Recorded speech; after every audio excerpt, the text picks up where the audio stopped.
Oh, most gracious Heavenly Father, how good it is to just come together this morning on this day that you've given us. We ask that you help us to be mindful of your great gifts and use it as you intended us to.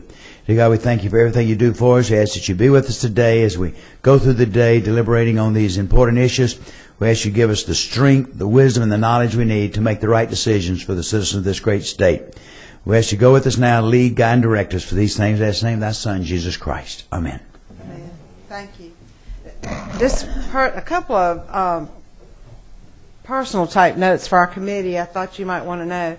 Dan has recently had a birthday. I have no idea how old he is, and he won't tell me. But I thought the committee would want to know that. And then Michelle Sloan hasn't realized this yet, but she's a grandmother. Ooh. And so first grandson, DeAndre Sloan, born yesterday, early in the morning, and I said, it'll hit you soon enough, but that's congratulations in order there.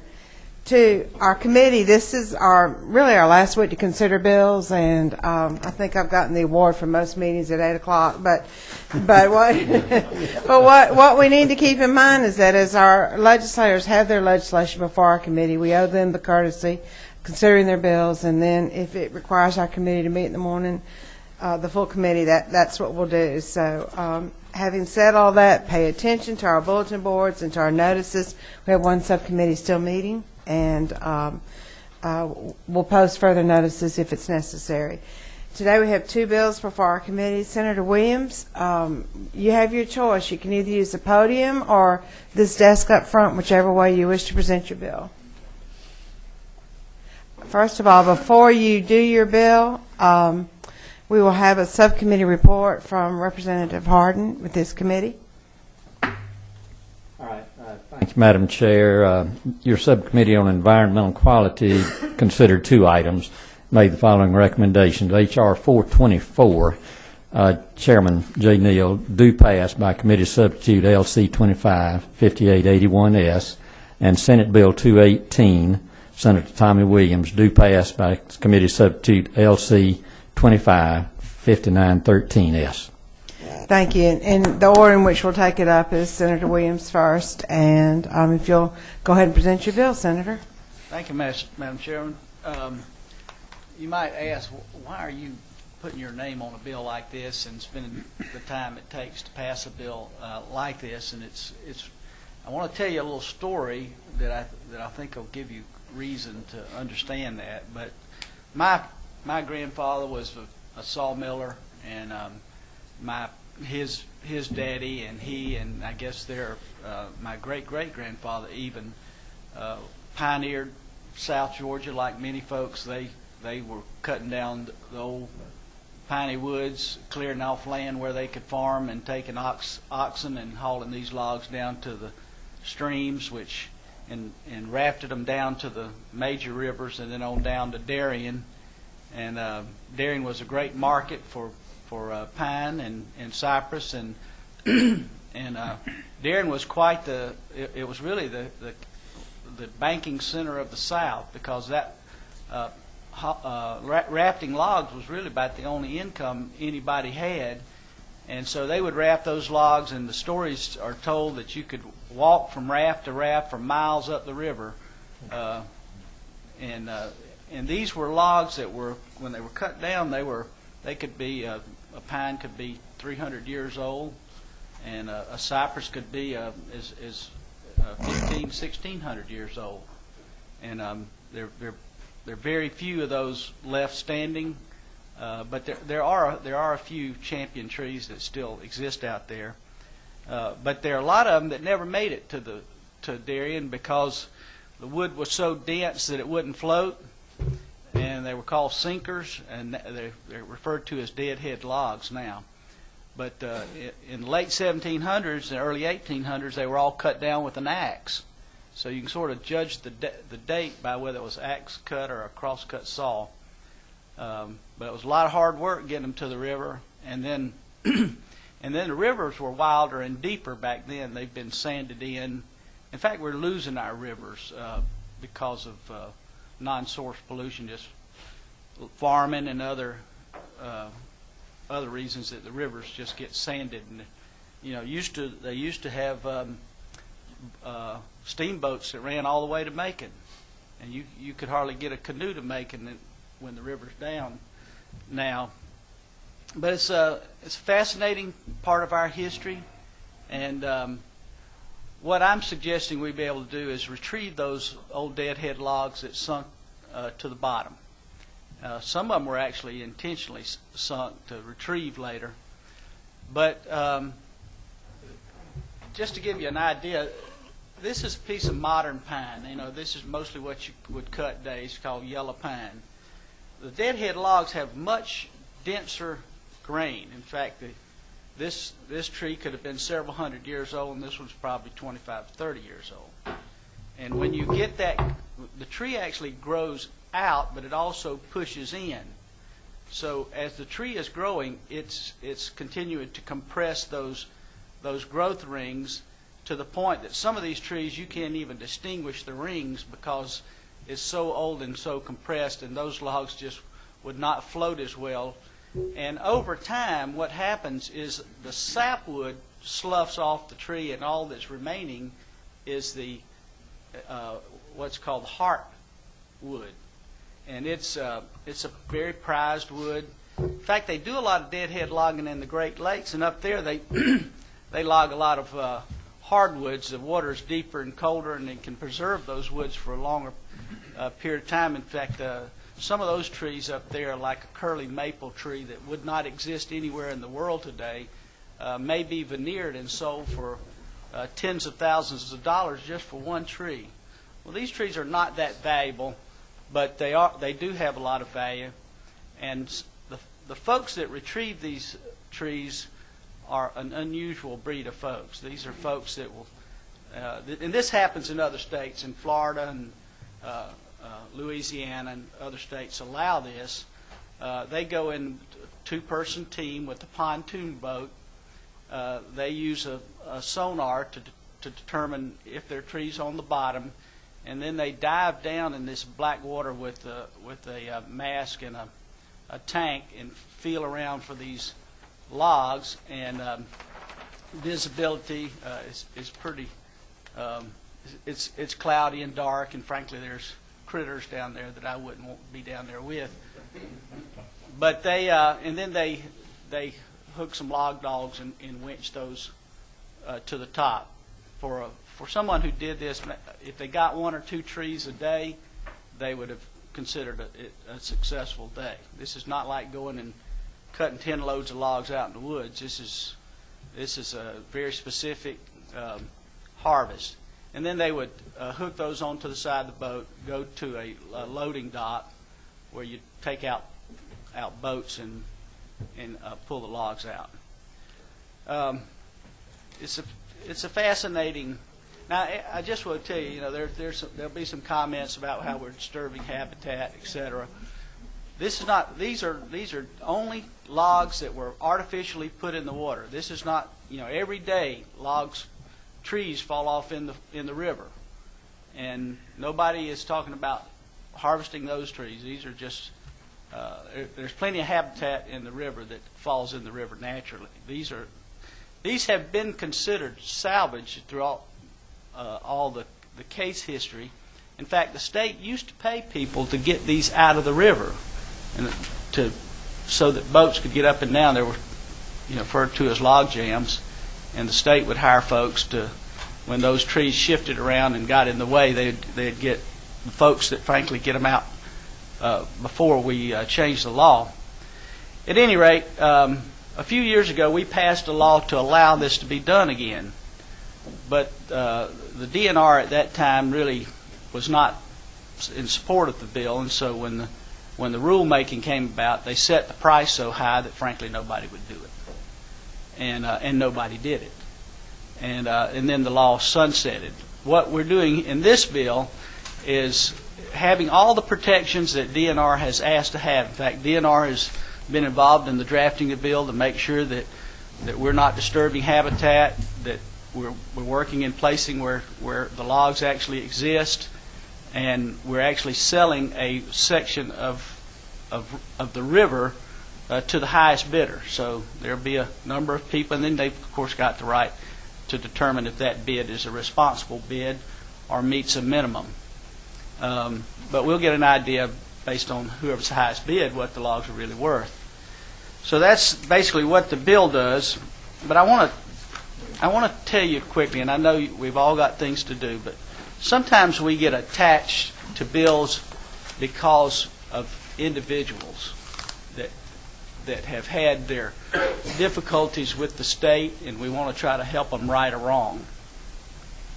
There's a guy down in southwest Georgia, not in my district, I guess he's down in John Bullock's district, but Ryan Lee is his name, and he's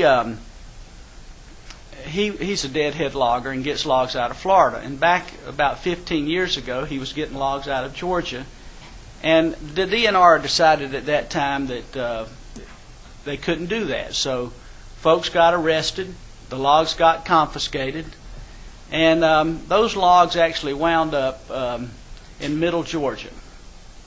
And Ryan was kind of upset that he didn't get that this happened to him. He was involved in this, and some folks went to jail. The state finally decided they would not prosecute. But Ryan said at this time, this is not right. These are, the federal government says this is salvage material. So Ryan sent his wife to college to become a lawyer to help him fight this case. And she graduated, and she helped him sue in the federal courts, and he won. He won in 3 cases in Southwest District and 1 case down in Brunswick. And, of course, the state appealed the case, saying the state says these belongs to us. The federal government said no. The court said no, these belong to as salvage material. So they appealed to a higher court, and he won there, but they remanded it back to a lower court. And then the case got enjoined by someone who said, well, not only do the logs don't belong to the state, the river doesn't belong to the state. And they got in this whole issue about what's navigable. And then the state got real concerned that they might lose ownership of the river and started to negotiate with Ryan.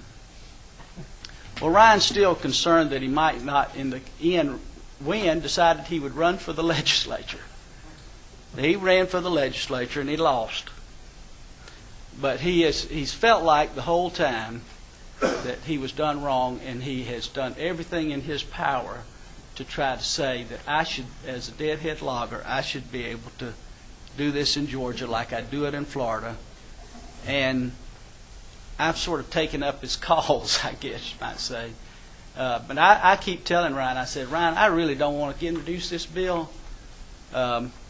If the bill passes, he'll drop his case against the state, and the state will not have this thing hanging over their head about who owns the river. But I keep telling Ryan, I said, Ryan, just win in court, and we won't have to deal with this bill, because you'll just be able to apply for salvage grants and collect these logs without the state overlording you. And I think he probably will win. But I'm trying to help Ryan do it without the state actually losing in the case. And so that's a long story. But just to tell you a little more about the story, the logs that were confiscated wound up at a farm in central Georgia. And because the state didn't press charges, now the guy who had his logs confiscated wants his logs back. So it's put the state in a little bit of a pickle there. But justice is often done in odd ways and when you don't expect it. But that's why I've gotten more involved than I probably should have been on a bill like this. But I think it's something we should allow if it's done properly, and the state uses all the protections to make sure the habitat's not destroyed, to make sure that recreation is not, that folks can still boat in section of the rivers where we're not as concerned about endangered species, but all those protections are written in the bill. The DNR looked over the bill, we made all the changes that they suggested we made. Madam Chairman, there are no questions at all. Thank you, Senator. Let me see if we have any questions. Number 24, if you'll just state your name and I'll call on you.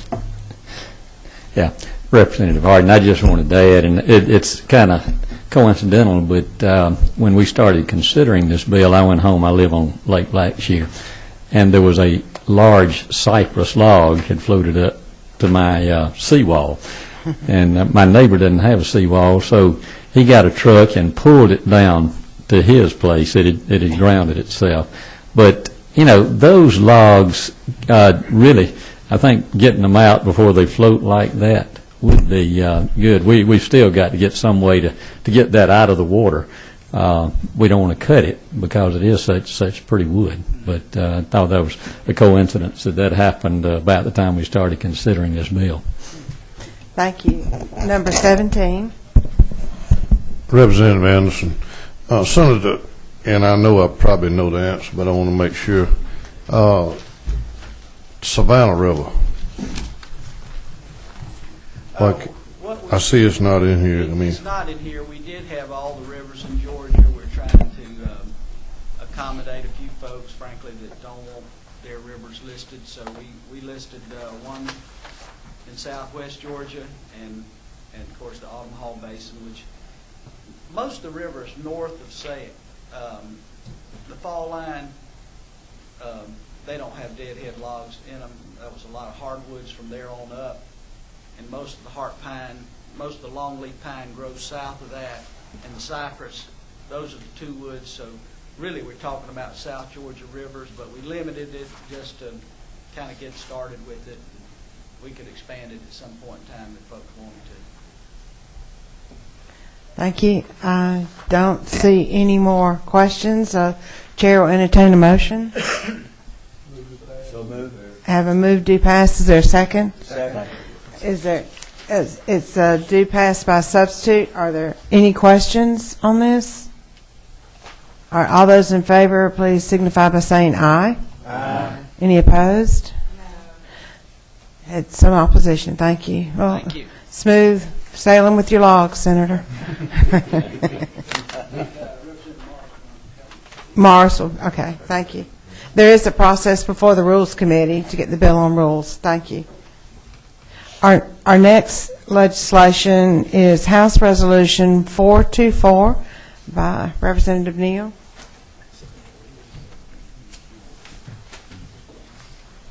Thank you, Madam Chair.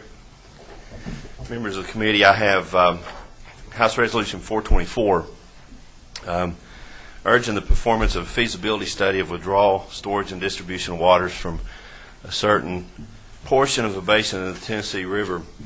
Catoosa, Walker, and Dade counties have 4 creeks, Lookout Creek in Dade County, Chattanooga Creek in Walker County, and West Chickamauga and South Chickamauga Creeks in Catoosa County, that according to the 10-year survey of the available data from the United States Geological Survey, have a combined flow of about 725 million gallons a day that flow north into the Tennessee River.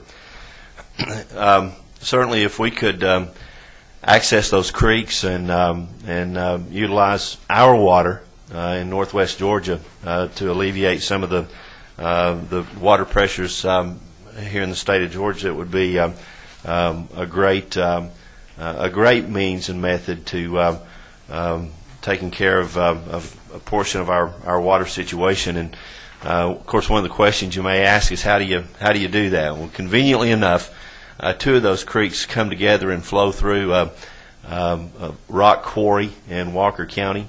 That rock quarry that these 2 creeks flow through has a capacity of about 3 billion gallons of water that we can utilize for storage of water coming out of those creeks. And of course, the next problem is how do you get the water out of that rock quarry and get it into an area that is needing the water. And well, conveniently enough, the state of Georgia owns a railroad line that goes through that rock quarry property as well, and that rail line comes in the vicinity of Rome, Georgia. So there'll be easement there already to put some pipelines on, and it is my belief that that as we utilize the assets that we have there in northwest Georgia and the infrastructure that's already in place with that rock quarry and that rail line to Rome, that we may very well have the beginnings of a plan that would be great timing and a great solution for some of our water situation, specifically here in the metro area. And what we're asking to do is the performance of a feasibility study by DNR, the Water Supply Division of GFA, and let's look at this as a potential option for helping ease the water situation here. And Madam Chair, I'd be happy to answer any questions. Thank you. You do have some questions. Again, if you'll just say your name when I call the number of your mic. Number 25. Yes, Representative Brooks Coleman. Thank you for this. I'm glad it's a study, and I want to commend you. And the question is, have you considered quarries like the one on Beaver Run Road, Vulcan? It's probably twice as large as this one. That's probably 10 or 12 years from being depleted. I think it's a great idea, and I hope you're willing, in the study, they will include other things like that. You think that's a possibility? I think it certainly be a possibility. One of the concerns that you have when you start using a quarry to take water out of is that if you allow the water table to get low in that quarry, sometimes there's some problems in the vicinity with sinkholes developing and things like that. So a quarry is a good storage area, but we talked about that. We talked about it one time on this committee, bringing water from Savannah.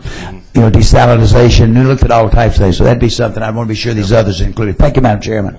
Thank you. And just a note for our committee, earlier in the session, we passed a Senate bill that created the Water Supply Study Committee. Good. So that would be issue you raised and the issue you're raising with us today would be part of that, as would anything else we'd be looking at. So absolutely. Thank you.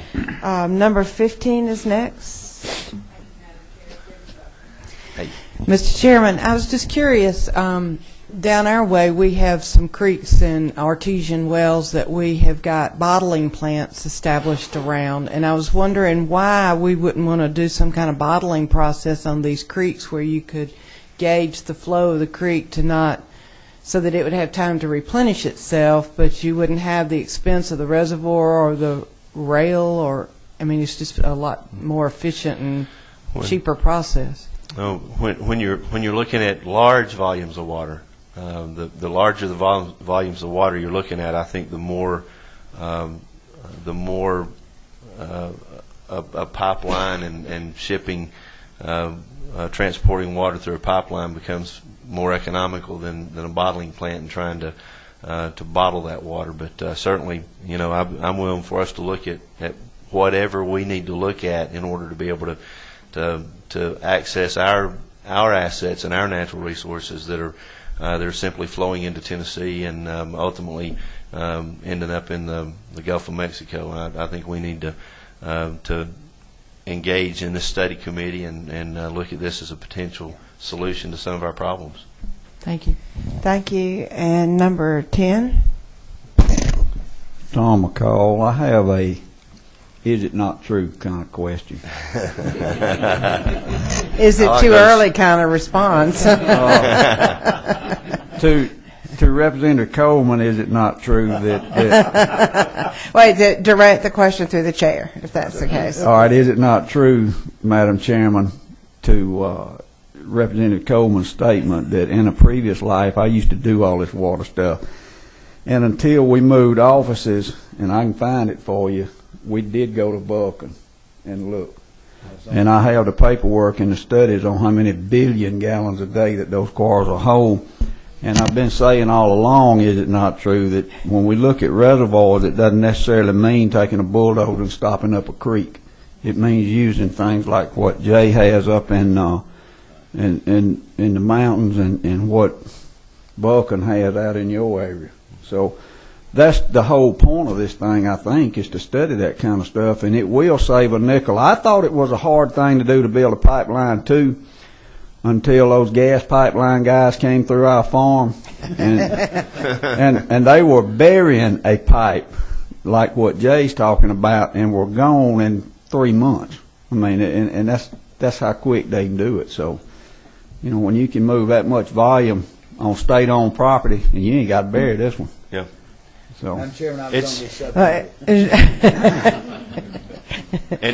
subject. And clearly reservoirs or quarries have to be looked at. And one of the concerns is, I started mentioning this with Representative Coleman, is we've got to be able to make sure that those quarries are replenishing the water supply rather than allowing them to be depleted. And when we have creeks going through, that we can continually be pumping water into that quarry and make sure that water level doesn't drop to where it begins to create problems in the vicinity. That's an important part of that as well.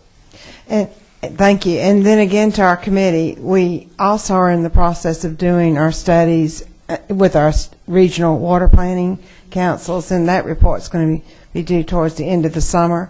And so what you're bringing to our attention will be folded into all of these different studies. So your region of the state and its water planning council should also be reviewing this.